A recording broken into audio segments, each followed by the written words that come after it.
Hey, what's going on? It's your boy Bleu, and you checking out the Perso Suite with High Thoughts TV. They already think I'm a lame because I'm not on the back of it. About to smoke a Perso Suite with High Thoughts TV. Y'all know what the fuck we doing, man. It's High Thoughts TV. Niggas hot in the bitch, man. I'm smoking a Perso Suite with High Thoughts TV. Starting off, let everybody know who you are and how you got that name. My name's Bleu.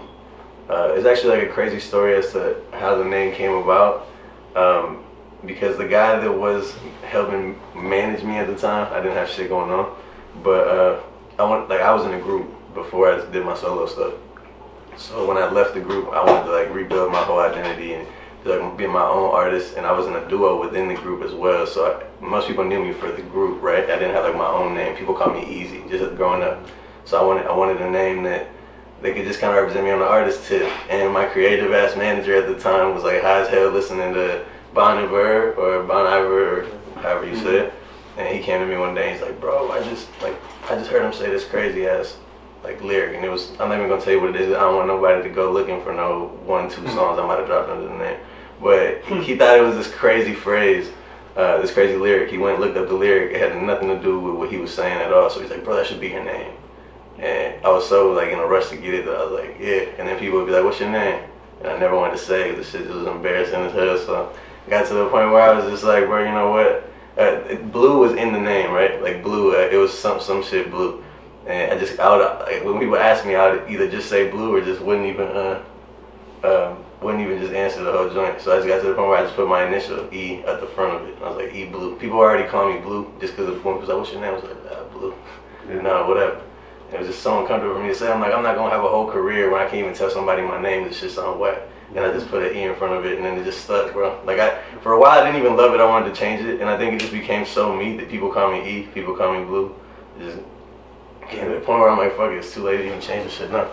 You put them bitches together. Yeah. Exactly. Just gonna make that shit work like that. So a little bit more about you. Where exactly are you from, and what was your community like for you growing up? Man, I'm from out here. I'm from Houston. I'm from the north side. I grew up in Spring. But the thing is, I was doing the music at like an early age, right? So I was like on a tour at 13, 14 years old. We would just be greyhounding everywhere. So I was very like in and out of school in the sense of being homeschooled, and I would like come in and out. So I did Klein Collins for like part of my junior year. I know people are gonna be like, dog, you've been trying to get this joint the entire interview. Hold up.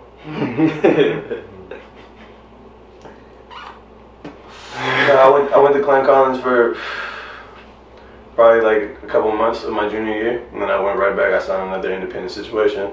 I went right back out of school and just finished up homeschool again.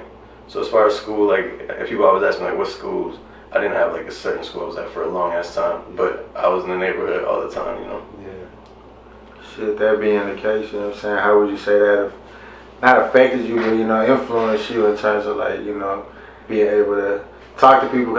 Not on no weird stuff, but I've always been more reserved because my parents more the people like if I did some funny shit they would laugh at me, right? Like you got kids who like their parents like, oh that shit sounds so good or whatever, and they be just singing trash. My parents would just laugh at me like if I just sung or started dancing.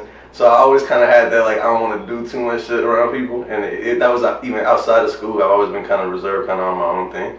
But the school thing, at the time, I thought it was dope. I thought I was able to focus on the music, which a lot of kids wish they could do and don't get the chance to do because you're stuck at school the entire time. But looking back at it later, I'm like, man, you're in school every day with 3,000 kids. Like, that's the best marketing in the world, right? Like, if you're going to be an artist and this is what you want to do, I could really got started a lot earlier by focusing on trying to get it through the school. And my mind was so much, I want to get signed and get out of here. Not realizing that when you sign, it's like get people. You're in a school with 30 behind the kids every day in different classes. Like, that's the easiest way that I've gotten it out there. So, it's like, I don't know. I think everything happened for a reason, right? My path, exactly the path that I'm on now is because of all that kind of stuff and the mixture of both. But like I said, I was still like in the neighborhood every day, man. Like, even all the kids from Klein Collins that I did meet, they'd come out, they'd come pick me up, we go smoke, whatever. So, it was like I was still in the loop. I would still go hoop, whatever. So, growing up, what artists were in your playlist and what influenced you to, start making music? Alright, so as far as like what started inspired me to start making music, I'm like the cliche story of somebody that's always kind of had it in you. Like my uncle used to build me drum sets out of like butter cans and sticks and stuff like that, and I would hit it with chopsticks. There's videos of me doing that at 3, 4, dancing. But I do a lot of my thinking in the shower, and I think for me the shower is like a special place as far as to like where I kind of reevaluate my whole day and what I want to do. And I think most of my thinking, most of like my shifting as far as to where I'm going from one thing to another happened in the shower. And growing up, I would close my eyes and just envision like crowds of people, and I feel like that was me, like what I wanted to do. That's kind of the way that I knew that when I was in the shower and I closed my eyes and I could kind of be in that moment, feel like I was anything. I would always just visualize crowds of people and me like performing or whatever. So I just knew that's what I wanted to do. I just didn't know how to get started on it. I didn't know I could make music, and I think I started kind of rapping like my favorite artists, or just kind of remaking songs that were already out, and got to the point where I did one Drake song like that, one J. Cole song like that, one Outkast song like that, and I just learned to get a little bit of everybody and find my own sound. But originally it was like people would be like, oh, you sound like so-and-so on this one, oh, you sound like Wiz on this one, because I would just be trying to copy, you know? Got to the point where I did it. But yeah, I'm weird, man. For one, I'm Hispanic, so that's always been like in the background, whether it was something I listened to or not. That was stuff I was hearing all the time from my parents, my family. But I listened to a lot of Kanye, a lot of Andre, like Outkast stuff growing up. Kid Cudi for a while, Drake, obviously. As far as like the hip hop stuff goes, but I don't know. I would also dig into.